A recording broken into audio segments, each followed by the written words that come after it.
Hello everyone, welcome back to my YouTube channel. And आज का video मैं रात से स्टार्ट कर रही हूँ। अभी रात के 9:40 हो रहे हैं और आज मैं लगभग रात के 1 बजे तक पढ़ूँगी। ये मेरा टारगेट है, जिसमें मैंने आज का टारगेट सेट किया है कि इंग्लिश में मुझे total 60 to 70 idioms and phrases याद करना है और जीके में मुझे मुगल एम्पायर का 2 वीडियो कंप्लीट करना है। So without wasting any more time let's directly jump to the video. और आज रात मुझे ज़्यादा कुछ खाने का मन नहीं था, तो मैंने हल्के में ये खाया। ये मेरी सिस्टर यूट्यूब से देखकर फर्स्ट टाइम ट्राई की थी और ये काफ़ी अच्छा भी लगा था खाने में। तो स्टार्ट करते हैं जीके से, जिसमें आज मिडवल हिस्ट्री में मुगल एम्पायर की क्लास हुई थी, जिसकी क्लास आज सुबह मैंने नहीं लिया था क्योंकि सुबह मेरी तबीयत सही नहीं थी, जिस वजह से ये क्लास मेरी रह गई थी।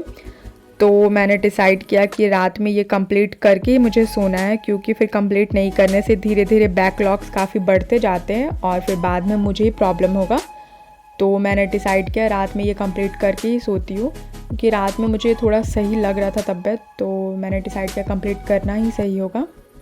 और अभी ठंड की वजह से मैं सुबह 6-7 बजे तक उठती हूँ, क्योंकि सुबह सुबह उठने में काफ़ी आलस आता है और ठंड की वजह से मैं उठ भी नहीं पा रही थी, जिस वजह से मैं लेट नाइट स्टडी ज़्यादा करती हूँ।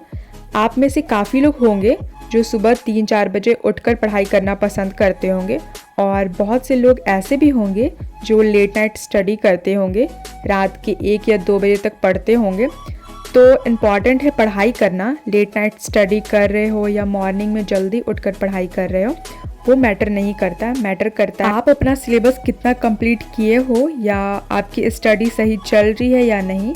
और सबसे ज़्यादा इम्पॉर्टेंट है कंसिस्टेंसी, क्योंकि डेली पढ़ाई करना ये सबसे ज़्यादा ज़रूरी है। एक दिन या 2 दिन स्किप करने से नहीं होगा। डेली आप पढ़ाई करोगे, वो सबसे ज़्यादा इम्पॉर्टेंट है। तो अभी जीके का टारगेट तो मैंने कंप्लीट कर लिया था और आप सबको मेरी क्रिसमस, जो मुझे वीडियो के स्टार्टिंग में ही बोलना था बट मैं बोलना भूल गई थी, लेकिन कोई नहीं, आप सबको मेरे साइड से मेरी क्रिसमस। और ये मैंने छोटा सा सेंटा क्लॉज बनाया था कॉफ़ी मग से और पेपर वगैरह ऐड करके। तो आप लोग मुझे कमेंट सेक्शन में बताना ज़रूर कि ये सेंटा क्लॉज कैसा लगा। इसके नीचे मैंने सेलो टेप लगाया था ताकि ये सही से खड़े रहे, चिपक जाए कहीं पे भी, बट ये तो बार बार गिरता ही जा रहा है। और ये मैंने छोटू सा गिफ्ट बनाया था, जो वो सेंटा क्लॉज आते हैं तो वो लेकर आते हैं, उस टाइप का। तो आप कमेंट सेक्शन में ज़रूर बताना ये कैसा लगा आपको। तो अब स्टार्ट करते हैं इंग्लिश का टारगेट। ये मेरे सारे नोट्स हैं जो मैंने लाइव क्लास में नोट डाउन किया है। इसमें एडियम्स, फ्रेजेस, एरर डिटेक्शन सबका नोट्स है। इंग्लिश मेरा काफ़ी सारे सब्जेक्ट से काफ़ी बेटर हो गया है और इंग्लिश के लिए मैं अनन्या मैम का क्लास फॉलो करती हूँ, क्योंकि उनका मुझे पढ़ाना काफ़ी जल्दी और अच्छे से समझ भी आ जाता है और मैं स्टार्टिंग से ही उनका क्लास लेती हूँ। और वो जितना पढ़ाती है वो एग्ज़ाम के लिए सफिशियंट होता है, तो मुझे कुछ अलग से पढ़ने का और ज़रूरत भी नहीं है। और मैं आप लोगों को यही बोलूँगी कि आप भी किसी सब्जेक्ट के लिए एक पर्टिकुलर टीचर से ही पढ़ो, पर्टिकुलर टीचर को ही फॉलो करो।